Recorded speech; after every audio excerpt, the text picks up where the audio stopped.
Hello guys, अस्सलाम वालेकुम। Video को लाइक करना, कमेंट करना, चैनल को सब्सक्राइब करना। वीडियो लास्ट तक देखने में मजा आएगा। बड़ी तैयारी में Iran middle east special report में आपका स्वागत है। सुबह ही सुबह एक ही वीडियो के अंदर आपको तमाम ऐसे बड़े अपडेट दूंगा जिसकी आपको जरूरत है और तलाश है। एक क्लिक पर एक वीडियो के अंदर ही आपको तमाम बड़े अपडेट देने वाला हूं, जिसके बाद आपको कहीं और जाने की जरूरत नहीं पड़ेगी। हजरात, बता दूं कि ईरान बड़ी तैयारी में है। आपको लग रहा होगा ईरान शांत बैठा है, तो बड़ी तबाही से पहले जो शांति होती है ये वही शांति है। ये देखिए, इजराइल ने अपने मुंह से कहा है ईरान अटैक करेगा और ये हमला एक दिन वाला नहीं होगा, ये हमले कई दिन चलेंगे।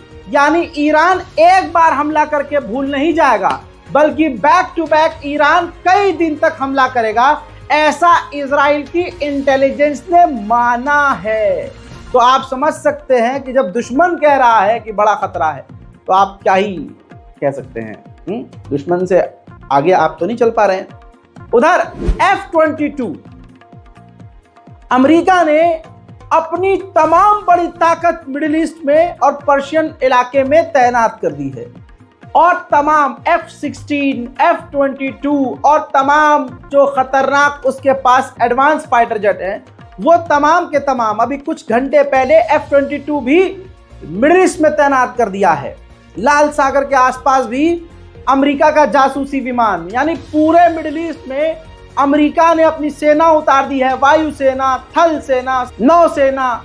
समझ सकते हैं आप कि एक ईरान से इजराइल को बचाने के लिए सुपर पावर ने अपनी पूरी सुपर पावर लगा दी। वही मेरे दोस्तों, ये तस्वीर देखिए, इजराइल पहुंचा था सेंटोम का कमांड चीफ ऑफिसर। पूरे मिडिल ईस्ट के लिए जो एक फौजी टुकड़ी बनाई है स्पेशल, जो फौज मिडिल ईस्ट के लिए है, उसके चीफ ऑफ स्टाफ आर्मी के कमांडर जो हैं मिडिल ईस्ट के सेंटोम के, वो इजराइल पहुंचे थे। अब इजराइल और उनके बीच क्या बात हुई है वो दूसरी तरफ, लेकिन मेन बात ये क्लियर है कि पूरी की पूरी अमेरिका की ताकत इजराइल को बचाने के लिए अमेरिका ने लगा दी है। खुद इजराइल का वॉरशिप, तस्वीर, हर चीज सबूत के साथ रजा दिखाएगा आपको। देखिए, इजराइल का खुद का युद्धपोत, हमला करने वाला समुद्री जहाज इजराइल के हाइफा पोर्ट पर तैनात है। इतना खौफ में इजराइल को इतिहास में पहली बार देखा गया है। कर तो दिया उसने जो करना था। दुनिया भले ही इजराइल के लिए तालियां बजा रही हो, लेकिन ये तालियां बजाने वाले ये वाले हैं, समझिए, क्योंकि इजराइल की इतनी औकात नहीं कि अपने दम पर अपने आप को ईरान से बचा सके। वहीं नेतन्याहू ने गीदड़ भभकी दी है, कहा है कि अगर ईरान ने एक स्ट्राइक किया तो हम एक के बदले 2 स्ट्राइक करेंगे। उधर नेतन्याहू का पसंदीदा आदमी, जो कि ये देखिए बैठा हुआ है टीवी चैनल पर, इसको नेतन्याहू डिफेंस मिनिस्टर बनाना चाहता है, और इसने टीवी चैनल पर बयान दिया है कि हमें ईरान के हमले का इंतजार नहीं करना चाहिए, बल्कि हमें पहले ही ईरान पर अटैक कर देना चाहिए और ईरान के न्यूक्लियर फैसिलिटी को उड़ा देना चाहिए। उधर इजराइल के करंट डिफेंस मिनिस्टर ने कहा है कि हम हमला करने के लिए और हमला सहने के लिए भी तैयार हैं। जो हम पर हमला करेगा उसको मुंहतोड़ जवाब दिया जाएगा। टैंक के आगे खड़े होकर गीदड़ भभकी देता हुआ इजराइल का डिफेंस मिनिस्टर। בחנתי היום את היערכות הכוחות של צה"ל, גם בהגנה, גם בהתקפה. אנחנו ערוכים חזק מאוד בהגנה, ביבשה ובאוויר, ואנחנו מוכנים לעבור במהירות להתקפה או לתגובה. אנחנו נגבה מחיר, כפי שאנחנו עושים בימים האחרונים מהאויב. אם הוא יעיז לתקוף אותנו, הוא ישלם מחיר כבד. इजराइल हकीकत में कुछ भी नहीं है। इजराइल को ताकत देने वाला खुद अमेरिका है और बचाने वाला भी। आपको बताना चाहूंगा कि सिर्फ मिडिल ईस्ट में नहीं, मिडिल ईस्ट में तो सीरिया भी आता है, वो बात अलग है, लेकिन मिडिल ईस्ट में भी अमेरिका ने पिछले 12 घंटे के अंदर अपनी सैन्य तैनाती बढ़ा दी है, नई फौज भेजी है। उधर ईरानी मिनिस्टर्स ने माना है, ऑफिसर्स ने माना है कि इजराइल का खतरनाक नेटवर्क ईरान के अंदर एक्टिव है, जिसकी वजह से इजराइल अपने मकसद में ईरान में कामयाब होता है। वहीं जॉर्डन के विदेश मंत्री की ताज़ा तस्वीर आपको दिखा रहा हूं। जॉर्डन के विदेश मंत्री आनन फानन अचानक से ईरान पहुंच गए।